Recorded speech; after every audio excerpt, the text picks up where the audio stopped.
एक तरफ महाराष्ट्र की महाविकास अघाड़ी गठबंधन सरकार भ्रष्टाचारों से घिरी हुई है, तो दूसरी तरफ पूर्व मुंबई पुलिस कमिश्नर परमबीर सिंह ने मुंबई लौटकर महाराष्ट्र की राजनीति में हड़कंप मचा करके रख दिया है। अब उद्धव सरकार के कई भ्रष्ट नेता, कई भ्रष्ट मंत्री और कई उद्धव सरकार के प्यादे, जिनको डर सताने लगा है कि परमबीर सिंह क्राइम ब्रांच के सामने बोलेगा और कई बड़े राज खोलेगा। इसी के चलते महाराष्ट्र के पूर्व गृह मंत्री अनिल देशमुख, जो 100 करोड़ रुपए वसूली कांड और ट्रांसफर पोस्टिंग घोटाले मामले में जेल में बंद हैं, उनको बचाने की कोशिश अब महाराष्ट्र की उद्धव सरकार द्वारा शुरू कर दी गई है। अब उद्धव सरकार के मंत्री लगातार बयानबाजी कर रहे हैं, जिस तरह से नवाब मलिक बोल रहे हैं कि परमबीर सिंह खुद भगोड़ा है, एक तरह से अनिल देशमुख को फंसाया जा रहा है, अनिल देशमुख पूरी तरह से निर्दोष है। इस तरह की बातें नवाब मलिक की तरफ से कही जा रही थी और पूरी उद्धव सरकार है वो भ्रष्टाचारों में लिप्त है, वो दिखाई दे रही है।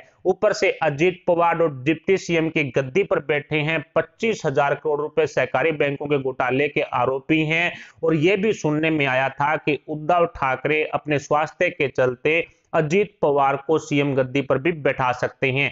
लेकिन इस पूरे घोटालेबाज सिस्टम के बीच में बीजेपी नेताओं की तरफ से, या यूं कहें कि महाविकास अघाड़ी गठबंधन सरकार में विपक्ष की तरफ से जो आज बयानबाजी की गई है, उससे उद्धव सरकार में हड़कंप मच गया है। जी हां दोस्तों, बीजेपी के एक बड़े नेता है नारायण राणे और बीजेपी महाराष्ट्र के प्रदेश अध्यक्ष हैं चंद्रकांत पाटिल, उनकी तरफ से यह साफ कहा गया है कि मार्च 2022 में एनसीपी, कांग्रेस, शिवसेना तीनों पार्टियों के महाविकास अघाड़ी गठबंधन वाली उद्धव सरकार गिरेगी, जिसके बाद बीजेपी देवेंद्र फडणवीस के नेतृत्व में महाराष्ट्र में नई सरकार बनाएगी। यानी कि मार्च 2022 तक महाविकास अघाड़ी गठबंधन सरकार गिरने के क्यास लगाए जाने शुरू हो चुके हैं। अब बीजेपी नेताओं ने महाविकास अघाड़ी गठबंधन सरकार गिराने के लिए जाल बिछाना महाराष्ट्र में शुरू कर दिया है और इसकी एक बड़ी पहल और भी देखने को सामने आई थी। आपको याद ही होगा कि 2 दिन पहले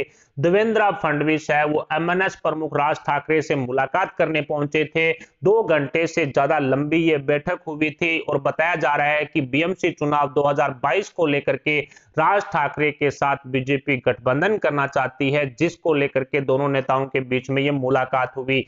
लेकिन जिस तरह से बीजेपी नेताओं ने अब भ्रष्टाचारी उद्धव सरकार के खिलाफ आवाज उठाई है और जिस तरह से कमिटमेंट आ रहे हैं कि मार्च 2022 तक महाविकास अघाड़ी गठबंधन सरकार गिरेगी, उसके बाद बीजेपी सरकार बनाएगी, ये एक बड़ा खलबली मचा देने वाला बयान आज नारायण राणे और चंद्रकांत पाटिल की तरफ से जो कहा जा सकता है कि जारी कर दिया गया है। ऐसे में भारतीय जनता पार्टी अब महाराष्ट्र में सरकार बनाने के साथ साथ बीएमसी चुनावों पर भी ध्यान दे रही है और इसी के चलते अब राज ठाकरे को बीजेपी अपने साथ ला करके शिवसेना, एनसीपी, कांग्रेस तीनों पार्टियों को पटकनी देना चाहती है।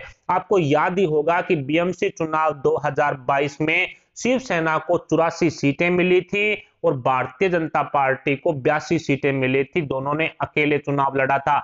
ऐसे में सिर्फ 2 सीटों का अंतर था, लेकिन भारतीय जनता पार्टी के साथ शिवसेना का गठबंधन होने की वजह से बीएमसी में किसी तरह की सरकार बनाने का काम बीजेपी की तरफ से नहीं किया गया, इस तरह की कोई कोशिश नहीं की गई।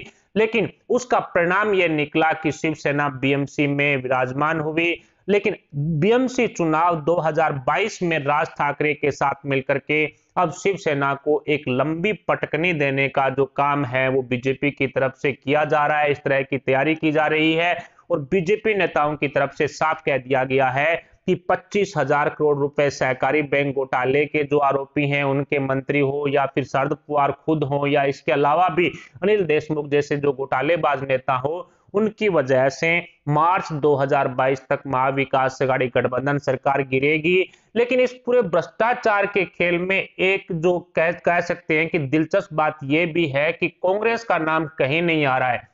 जी हां दोस्तों, भ्रष्टाचारियों की मुखिया कहा जा सकता है कांग्रेस को, लेकिन कांग्रेस को लेकर के कोई कुछ नहीं बोल रहा। अनिल देशमुख जो एनसीपी के नेता थे वो जेल में पड़े हुए हैं 100 करोड़ रुपए घोटाले वसूली कांड को लेकर के। इसके अलावा भी जो नेताओं के नाम आ रहे हैं वो सिर्फ एनसीपी और शिवसेना के ही आ रहे हैं। कांग्रेसी नेताओं का नाम फिलहाल नहीं चल रहा, लेकिन जिस तरह से अजीत पवार को सीएम बनाने, इसके अलावा आदित्य ठाकरे को डिप्टी सीएम बनाने, इसके अलावा भी होम मिनिस्टर और फाइनेंस मिनिस्टर बदलने को लेकर के जो चर्चाएं पिछले दिनों हुई थी, उसको लेकर के कांग्रेस का नाराज नजर आ रही है। उनकी तरफ से कहा जा रहा है कि साडा हक इत्थे रख, इसी फार्मूले के तहत हम ये हक अपना वापस लेंगे यदि इस तरह का कदम उठाया जाता है, अजीत पवार को सीएम बनाया जाता है, आदित्य ठाकरे को डिप्टी सीएम बनाया जाता है, फाइनेंस मिनिस्टर या फिर जो होम मिनिस्टर हैं वो बदले जाते हैं, तो फिर कांग्रेसी नेता हैं वो कहा जा सकता है कि उद्धव सरकार में साडा हक इत्थे रख फार्मूले पर काम करना शुरू कर देंगे। लेकिन आपको याद ही होगा कि एनसीपी प्रमुख शरद पवार हो, उद्धव ठाकरे हो, शिवसेना के अन्य नेता हो या फिर एनसीपी के अन्य नेता हो, उन पर कांग्रेस लगातार कटाक्ष करती रही है। लेकिन इस भ्रष्टाचार के पूरे मामले में कांग्रेस का नाम कोई नहीं ले रहा है। जो नाम लिया जा रहा है वो शिवसेना और एनसीपी का। लेकिन एनसीपी प्रमुख शरद पवार के पावर गेम में फंस करके उद्धव ठाकरे ने जो कदम उठाया था एनसीपी कांग्रेस के साथ गठबंधन करने का, वो कहीं ना कहीं अब शिवसेना के लिए भारी पड़ने वाला है। लेकिन जिस तरह से आज बीजेपी या कह सकते हैं कि महाविकास अघाड़ी गठबंधन सरकार के विपक्ष ने जो दावा किया है वो काफी काबिले तारीफ है। और बीएमसी चुनाव 2022 का जाल बीजेपी बिछा चुकी है शिवसेना के खिलाफ, एनसीपी के खिलाफ, महाविकास अघाड़ी गठबंधन सरकार के खिलाफ, जिसमें ये साफ है कि एनसीपी, कांग्रेस, शिवसेना तीनों पार्टियां बीएमसी का चुनाव अलग अलग लड़ेगी। कांग्रेस इसको लेकर के पूर्व में ही ऐलान कर चुकी है, लेकिन एनसीपी और शिवसेना के साथ आने के चांसेस थे जो अब फिलहाल बनते हुए नजर नहीं आ रहे हैं।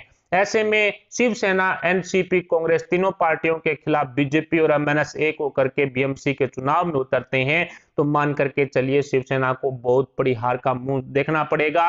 और आपको याद ही होगा कि ये बीएमसी का चुनाव सिर्फ बीएमसी का चुनाव नहीं होता, बल्कि महाराष्ट्र, मुंबई के अंदर बीएमसी के चुनाव को एक तरह से मिनी विधानसभा चुनाव कहा जाता है। काफी लंबे समय से शिवसेना का बीएमसी में दबदबा रहा है, लेकिन जिस तरह 2017 के रिजल्ट को देखें, 2017 के परिणाम को देखें तो सिर्फ 2 सीटों का अंतर बीजेपी और शिवसेना के बीच था, जिसके बावजूद भी बीजेपी ने शिवसेना के खिलाफ किसी तरह का कोई एक्शन नहीं लिया, किसी तरह की सरकार बनाने की कोशिश भी नहीं की थी। लेकिन जिस तरह से महाविकास अघाड़ी गठबंधन सरकार के जो भ्रष्टाचार सामने आ रहे हैं, इनके जो नेता, इनके जो मंत्री, इनके जो बड़े प्यादे, उद्धव सरकार के कुछ ऐसे प्यादे, सचिन वाजे जैसे जो इंस्पेक्टर, कहा जा सकता है कि जो पैसे गिनने वाली मशीन लेकर के घूमता था, डायरेक्ट कहा जाता है कि शिवसेना के ऑफिस में पहुंचता था, उद्धव ठाकरे के ऑफिस में पहुंचता था, यहां तक कि जो मुंबई पुलिस कमिश्नर परमबीर सिंह हैं उनके ऑफिस में भी सचिन वाजे बिना किसी परमिशन के अचानक से पहुंच जाता था।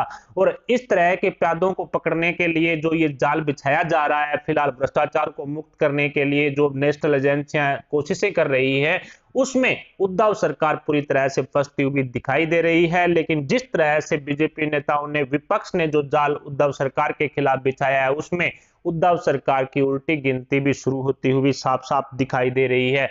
महाविकास अघाड़ी गठबंधन सरकार के खिलाफ अब एमएनएस और बीजेपी एक साथ आ सकते हैं, इस तरह के क्यास लगाए जाने शुरू हो चुके हैं। इसके अलावा भ्रष्ट नेताओं को लेकर के भी नारायण राणे बोल रहे हैं कि इनके जो भ्रष्ट मंत्री नेता जेल में सड़ रहे हैं, उसको महाराष्ट्र की जनता अच्छी तरह से देख रही है, परख रही है। और आने वाले समय में यानी कि मार्च 2022 तक एनसीपी, कांग्रेस, शिवसेना तीनों पार्टियों के नेता आपस में लड़ भिड़ करके इस गठबंधन को तोड़ देंगे, जिसके बाद महाविकास अघाड़ी गठबंधन की उद्धव सरकार गिरेगी। और ये सरकार गिरेगी तो फिर भारतीय जनता पार्टी सरकार बनाएगी। इस तरह का दावा नारायण राणे की तरफ से आज पब्लिकली कर दिया गया है। इसके अलावा चंद्रकांत पाटिल जो बीजेपी के प्रदेश अध्यक्ष हैं महाराष्ट्र की तरफ से, उनकी तरफ से भी यही बातें दोहराई गई है। कुल मिलाकर के अजीत पवार को सीएम गद्दी पर बैठाने का सपना भी उद्धव ठाकरे देख रहे थे। अपने बेटे आदित्य ठाकरे को पर्यावरण मंत्री से डिप्टी सीएम बनाने का सपना भी उद्धव ठाकरे देख रहे हैं। लेकिन मार्च 2022 तक महाविकास अघाड़ी गठबंधन सरकार गिराकर बीजेपी की सरकार बनाने का सपना भी कहा जा सकता है कि विपक्ष देख रहा है। दोनों में किनके सपने कंप्लीट होते हैं, किनके अधूरे रहते हैं, ये तो आने वाला वक्त बताएगा। लेकिन फिलहाल महाराष्ट्र की राजनीति में हड़कंप मचा हुआ है, खलबली मची हुई है। एनसीपी प्रमुख शरद पवार कहीं ना कहीं अनिल देशमुख को बचाना चाहते हैं ताकि उद्धव सरकार के अन्य जो प्यादे हैं उनके राज कहीं ना कहीं छिपे के छिपे रह जाएं।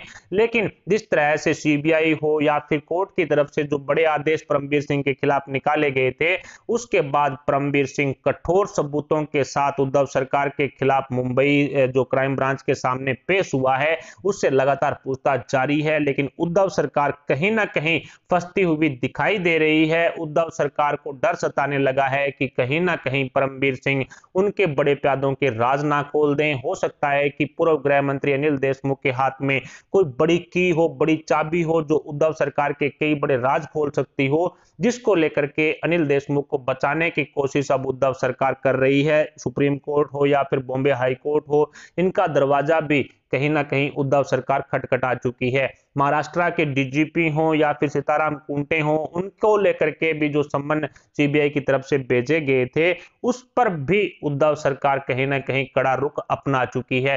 फिलहाल महाविकास अघाड़ी गठबंधन सरकार में आपको क्या नजर आ रहा है? इस पूरे भ्रष्टाचारी शासन के अंदर आपको किस तरह से सरकार गिरती हुई और सरकार बनती हुई दिखाई दे रही है? इस पर आप अपने विचार हमें कमेंट बॉक्स में जरूर बताएं। क्या विपक्ष यहां पर मार्च 2022 तक महाविकास अघाड़ी गठबंधन सरकार गिराने में कामयाब होगा? क्या बीजेपी सरकार बना पाएगी? इस पर भी आप अपने विचार हमें कमेंट बॉक्स में बता सकते हैं। साथ ही हमारे इस वीडियो को लाइक करके हमारे चैनल को सब्सक्राइब जरूर कर लीजिएगा। अभी के लिए इतना ही, मिलते हैं अगले बड़ी अपडेट के साथ। तब तक के लिए जय हिंद, जय भारत।